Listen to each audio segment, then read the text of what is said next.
स्वागत करते हैं। आइए दोस्तों, आज हम लोग देखते हैं 10th क्लास के प्रथम चैप्टर इतिहास के जो प्रथम चैप्टर है यूरोप में राष्ट्रवाद। यूरोप में राष्ट्रवाद से संबंधित जो भी अति लघु उत्तरीय प्रश्न दिए गए हैं, उन अति लघु उत्तरीय प्रश्न के उत्तर को देखते हैं। इससे पहले हम लोग जो है यूरोप में राष्ट्रवाद से संबंधित जो भी ऑब्जेक्टिव प्रश्न थे, उन प्रश्नों के उत्तर को देखें।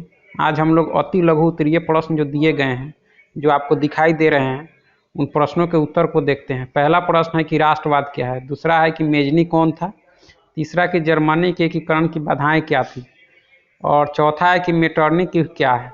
चलिए, तो पहले प्रश्न के उत्तर को बहुत ही अपनी भाषा में और सरल भाषा में उत्तर देने की कोशिश करते हैं। तो चलिए, कि राष्ट्रवाद क्या है। क्या है दोस्तों, राष्ट्रवाद क्या है?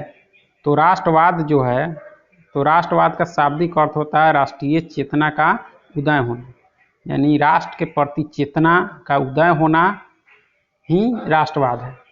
इसको और आगे देखते हैं कि राष्ट्रवाद एक भावना है जो किसी भौगोलिक, सांस्कृतिक या सामाजिक परिवेश में रहने वाले लोगों में एकता, अखंडता, राष्ट्र प्रेम बनाए रखती है। राष्ट्रवाद की भावना से ही राष्ट्र का विकास संभव है।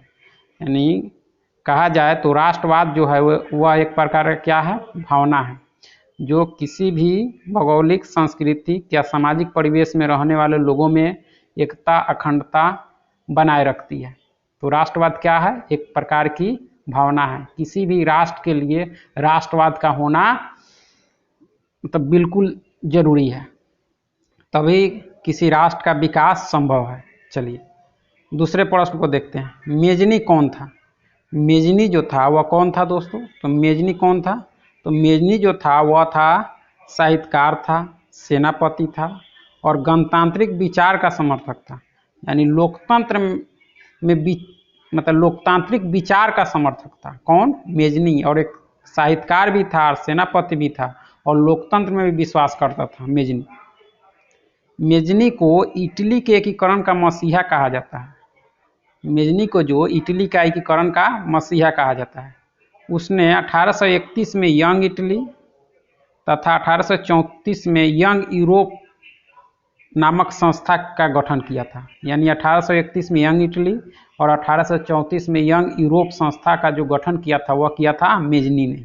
मेजनी संपूर्ण इटली का एकीकरण कर एक गणराज्य बनाना चाहता था। तो दोस्तों, मेजनी कौन था? तो एक साहित्यकार, सेनापति एवं गणतांत्रिक विचार का समर्थक था।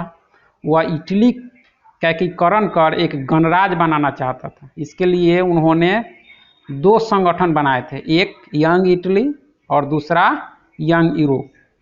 ये दोनों जो संगठन थे वह किसने बनाए थे? तो मेजनी ने। चलिए, तीसरे प्रश्न को देखते हैं। जर्मनी के एकीकरण की बाधाएं क्या थी? जर्मनी के एकीकरण की क्या बाधाएं थी? तो जर्मनी के एकीकरण की बाधाएं क्या थी दोस्तों? तो जर्मनी मध्यकाल में सुदृढ़ एवं संगठित था। यानी जर्मनी जो था वह मध्यकाल में सुदृढ़ एवं संगठित था, परंतु आधुनिक युग आते आते जर्मनी पूरी तरह विखंडित राज्य था। यानी मध्यकाल में जो था वह जर्मनी एक सुदृढ़ एवं संगठित था, लेकिन आधुनिक युग आते आते जर्मनी पूरी तरह विखंडित राज्य था।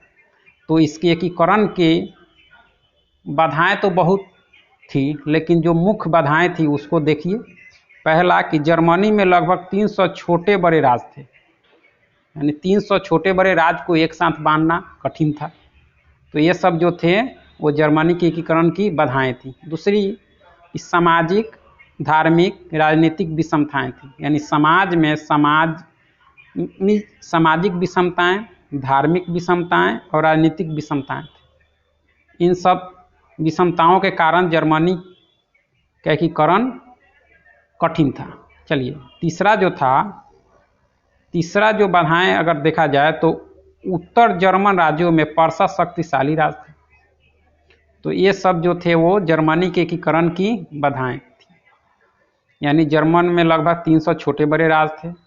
दूसरा, सामाजिक, धार्मिक एवं राजनीतिक विषमताएं थी। और तीसरा, उत्तर जर्मन राज्य में पर्सा शक्तिशाली राज्य था। इन सब कारणों से जर्मनी की एकीकरण करना कठिन था। चलिए, आगे है कि मेटरनिख क्या है। मेटरनिख क्या है? तो नेपोलियन बोनापार्ट के पतन के बाद 1815 में ऑस्ट्रिया की राजधानी वियना में वियना सम्मेलन हुआ, जिसकी मेजबानी ऑस्ट्रिया के चांसलर मेटरनिक ने किया। और मेटरनिक का जो उद्देश्य था, इस सम्मेलन का जो उद्देश्य था वह था कि यूरोप में पुनः उसी व्यवस्था को लागू करना जिससे नेपोलियन के युद्धों और विजयों ने अस्त व्यस्त कर दिया था। यानी इस सम्मेलन का मुख्य उद्देश्य था कि फिर से उसी व्यवस्था को लागू करना जिससे नेपोलियन बोनापार्ट की हार हुई थी करना। मेटरनिक प्रतिक्रियावादी था। 1815 से 1848 तक के काल को मेटरनिक युग कहा जाता है। यानी 1815 में जो वियना सम्मेलन हुआ था उस समय से मेटरनिक का युग शुरू हुआ और 1848 तक चला, और इस बीच के जो काल थे, समय थे, उस काल को मेटरनिक युग कहा जाता है। चलिए, बहुत बहुत धन्यवाद।